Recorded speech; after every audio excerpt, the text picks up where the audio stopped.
we're sticking with the Beatles now for Beatles 64, yet another Beatles documentary.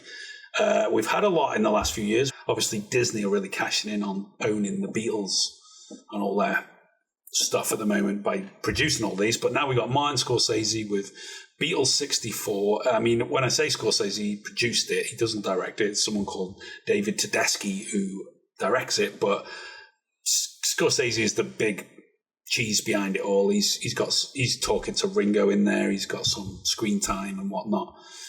He's obviously got a vested interest in doing this. We do get a little bit of modern Paul and Ringo talking about a few bits in there, but it mainly relies on old footage that has, again, been cleaned up and unearthed, and some of it we've never seen before about, seeing the Beatles go to America for the first time in hotel rooms, basically high on the fact that they're in America, which was a big thing for them.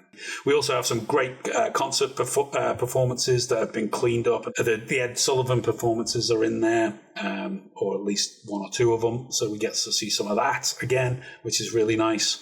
And yes, again, yet another Beatles documentary. Again, great for fans of the Beatles like us. We love it. We lap it up. Maybe a bit of an eye roller for people who are indifferent or dislike them. But, they don't have to watch it, do they? It's made for people like us, really.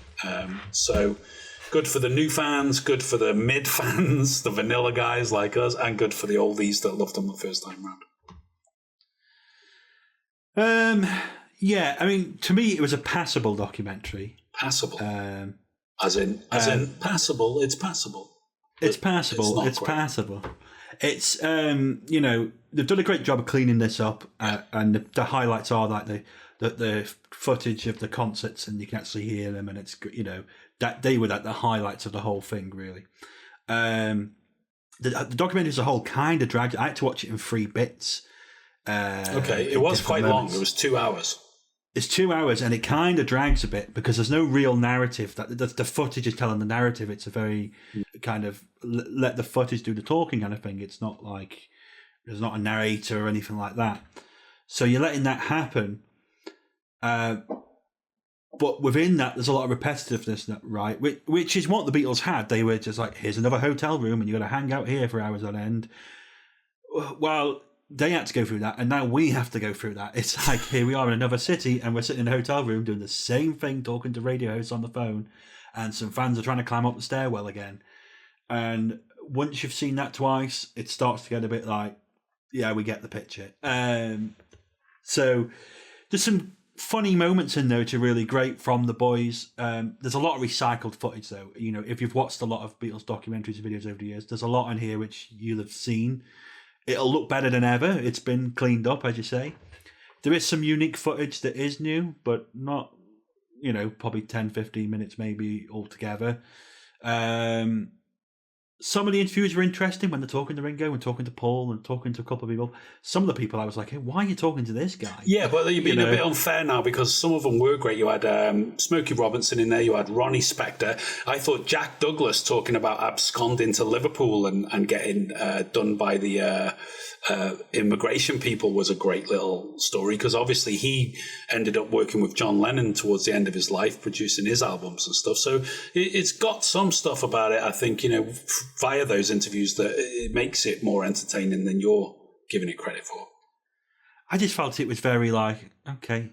I mean, to me, it's good to repackage this stuff up as here's a way of telling this story again for people who don't know. So for a new audience, it might be a new way through like, oh, here's Disney going to start giving Beatles 64 and then maybe we do Beatles 65 and Beatles 60. And it's like, here's a, but if you've seen like a lot of the other documentaries, to me, it was like, oh, yeah, I know this and we've been through this territory before. So it gets a bit kind of like, yeah, okay. So, it was fine enough. But it's we just had Get Back, which was amazing, and this isn't that, and it's just a bit like, okay. I think that's fair enough because I think 8 Days a Week was more exciting as well.